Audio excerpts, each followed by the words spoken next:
नमस्कार दोस्तों, हॉकफिट न्यूज़ में आप सभी का स्वागत है। इस वक्त एक बेहद अप्रिय सूचना हमारे पास है और इस सूचना के मुताबिक तमिलनाडु के नीलगिरी जिले में कुन्नूर में एक बड़ा हादसा हुआ है और भारतीय वायुसेना का एक Mi-17 हेलीकॉप्टर दुर्घटनाग्रस्त हो गया है। हेलीकॉप्टर में चीफ ऑफ डिफेंस स्टाफ यानी कि जनरल विपिन रावत जी समेत सेना के कई वरिष्ठ अधिकारी सवार थे और एक कार्यक्रम में हिस्सा लेने के लिए जा रहे थे। भारतीय वायुसेना ने ट्वीट करके इस मामले में जानकारी दी है। आगे की खबर आपको हमारे वरिष्ठ संपादक अंकित जी बताएंगे। जी हाँ, आपको बता दें कि तमिलनाडु में भारतीय सेना का हेलीकॉप्टर जो है वो दुर्घटनाग्रस्त हो गया है, जिसमें सूत्रों के हवाले से जो खबर अभी हमारे सामने मिल रही है, उस हेलीकॉप्टर में 14 लोग सवार थे और 14 में से 9 लोगों के नाम सामने आ चुके हैं। और मुख्य बात इसमें यह है कि सीडीएस बिपिन रावत भी इस हेलीकॉप्टर में सवार थे। हालांकि अभी पूरी आधिकारिक सूचना नहीं मिल पाई है कि बिपिन रावत के हालात अभी कैसे हैं, वो स्वस्थ हैं या अस्पताल उन्हें ले जाया गया है। इस मामले में अभी आधिकारिक सूचना नहीं मिली है, लेकिन ये जरूर पता लग गया है कि उस हेलीकॉप्टर में बिपिन रावत सवार थे। और कहीं ना कहीं अभी रक्षा मंत्री राजनाथ सिंह जो कि संसद में मौजूद हैं, संसद में वो इस मामले की पूरी जानकारी साझा करेंगे। संसद में अभी कुछ ही देर में राजनाथ सिंह का भाषण जो है वो शुरू होने वाला है, जिसमें ये जो घटना हुई है, इस घटने की पूरी इन्वेस्टिगेशन के बाद सारे जो सूत्र, जितने भी जो तथ्य निकल के सामने आएंगे, वो सारे तथ्य राजनाथ सिंह साझा करेंगे। हालांकि कुछ समाचार पोर्टल्स और सोशल मीडिया पर जिस तरीके की खबरें आ रही हैं, जिस तरीके के विजुअल्स आ रहे हैं, ये दुर्घटना बेहद खतरनाक थी और इलाके में दूर दूर तक धुआं है और कई जंगलों के कई पेड़ जो हैं कुन्नूर के, वो आग की लपटों में दहक रहे हैं और कुछ शव प्राप्त भी हो चुके हैं। बताया जा रहा है 14 में से तकरीबन 6 से 7 लोग जो कि अत्यंत गंभीर हालत में जख्मी हो गए हैं और 4 शव भी बरामद हो चुके हैं और पहाड़ी के नीचे भी कुछ डेड बॉडीज देखी गई हैं। ऐसे में सोशल मीडिया पर इस तरीके के आकलन चल रहे हैं कि क्या विपिन रावत जी अब इस दुनिया में नहीं रहे। दुख की एक और बात यह है कि इस विमान में विपिन रावत जी के साथ उनकी पत्नी भी थी। कुछ लोगों का मानना है कि शायद विपिन रावत जी भी इस हादसे का शिकार हो चुके हैं। दोस्तों, बहरहाल जो भी हो, लेकिन एक बात समझनी होगी, है इस समय देश के लिए एक अत्यंत संवेदनशील समय है, जहां एक तरफ भारत की तरफ पाकिस्तान और चीन अपनी नजरें गड़ाए हुए हैं। बांग्लादेश से लगातार इन्फिल्ट्रेटर्स भारत के अंदर घुस रहे हैं। ऐसे में भारत के chief of defence staff Vipin Rawat ji का इस तरीके का समाचार आना, ये कहीं ना कहीं हमारे देश के दुश्मनों को शायद, उनके लिए शायद भले ही उन्हें बहुत अच्छी खबर लग रही हो, लेकिन भारत के लिए इस समय एक अत्यंत शोक का समय है। पूरा देश इस समय शोक की लहर में डूबा है। तमाम राजनेता, और बात करें चाहे भारतीय जनता पार्टी से लेकर कांग्रेस तक, किसी भी पार्टी की बात करें, तमाम पार्टी के नेताओं ने, बड़े बड़े ट्विटर पर जो बड़ी बड़ी सेलिब्रिटीज़ हैं, उन्होंने ऑलरेडी अपने शोक समाचार देने शुरू कर दिए हैं।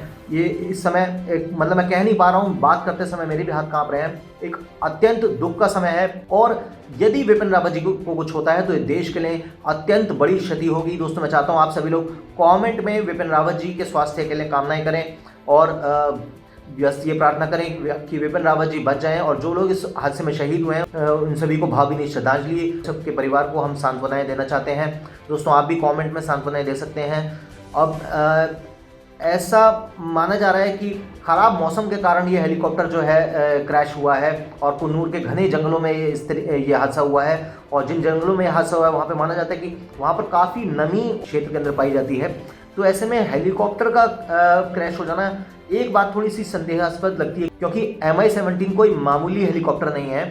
तो ये एक जिसे कहते हैं कि संदेहास्पद सी परिस्थिति पैदा करता है कि आखिर क्या हुआ है।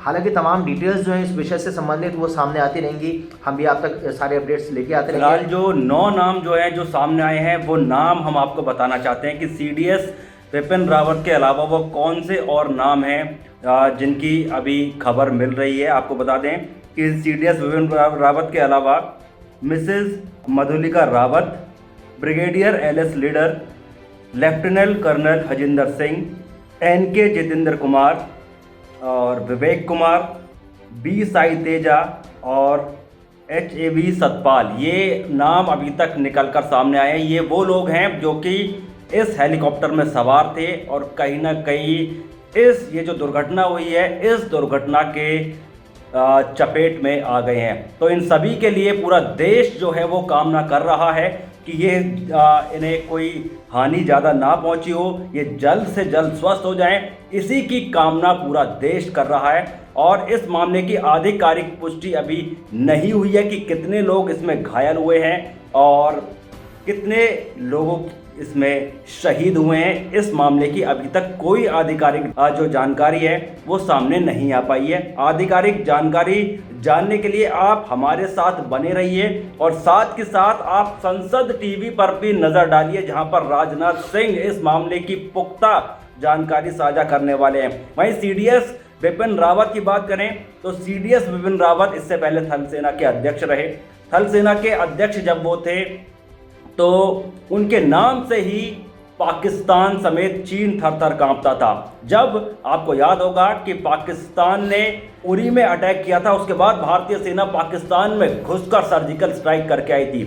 उस सर्जिकल स्ट्राइक के दौरान जितनी भी रणनीति बनाने का काम जो किया था वो बिपिन रावत ने किया था। बिपिन रावत और अजीत डोभाल ये दो ऐसी शख्सियत थे जिनके दम पर ही सर्जिकल स्ट्राइक हो पाई थी। और बिपिन रावत का जिस तरीके से उन्होंने थल सेना को संभाला था, इसी को देखते हुए उन्हें CDS मोदी सरकार ने बनाया था। और अब कहीं ना कहीं दुआओं का दौर जो है वो जारी है।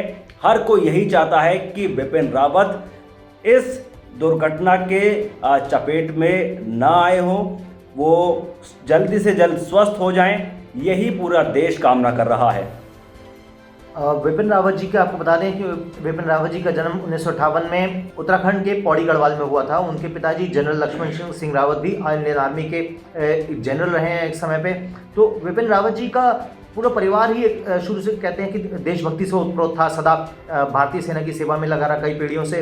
तो ऐसे में विपिन रावत जी का जो योगदान है, उनके परिवार का जो योगदान है इस देश की सेना को इस स्तर तक लेके आने में, आज जहाँ आज भारतीय सेना के नाम से दुनिया के तमाम दुश्मन देश जो है हमारे, वो जैसा कि इन्होंने बताया कि वो आज भारत से खौफ खाते हैं, उसमें विपिन रावत जी का एक बहुत बड़ा योगदान रहा है। मैं चाहूँगा हमारे सभी दर्शकों से कि कमेंट के अंदर ज़्यादा से ज़्यादा प्रार्थनाएं करें उनके बारे में। यहाँ पर एक और बात आती है कि भी इंडियन एयरफोर्स का जो विमान जो दुर्घटना का शिकार हुआ है, इस पर भारतीय वायुसेना ने ट्वीट करके तो बता ही दिया है, लेकिन साथ ही साथ हादसे के कारणों का पता लगाने के लिए जांच के आदेश दे दिए गए हैं। इस विषय पर एक बेहद सख्त जांच होगी ऐसा मैं समझता हूँ। और यदि कोई भी इस तरीके की हरकत है, कोई भी अगर ऐसी कोई लापरवाही यदि बरती गई है, जानबूझकर अगर ऐसा कुछ किया गया है, तो जो दोषी हैं उनको कड़ी से कड़ी सजा हो, क्योंकि ये भारत के लिए एक ऐसी क्षति है जिसकी पूर्ति कर पाना मुझे लगता है कि तकरीबन असंभव है। क्योंकि इसमें स्वयं विपिन रावत जी और उनकी पत्नी के साथ साथ भारतीय सेना के कुछ अत्यंत डेकोरेटेड ऑफिसर जिन्हें माना जाता है वो भी इस विमान में सवार थे। तो ऐसे में भारतीय सेना को एक भारी क्षति है ये, और ये आज का दिन भारत के लिए एक काफ़ी दुखद दिन है जिस तरीके से आज ये हादसा हुआ है। मैं चाहूँगा हमारे दर्शकों से कि ज़्यादा से ज़्यादा कमेंट में उनके लिए प्रार्थना करें। अभी के लिए केवल इतना ही। जय हिंद, जय भारत, नमस्कार।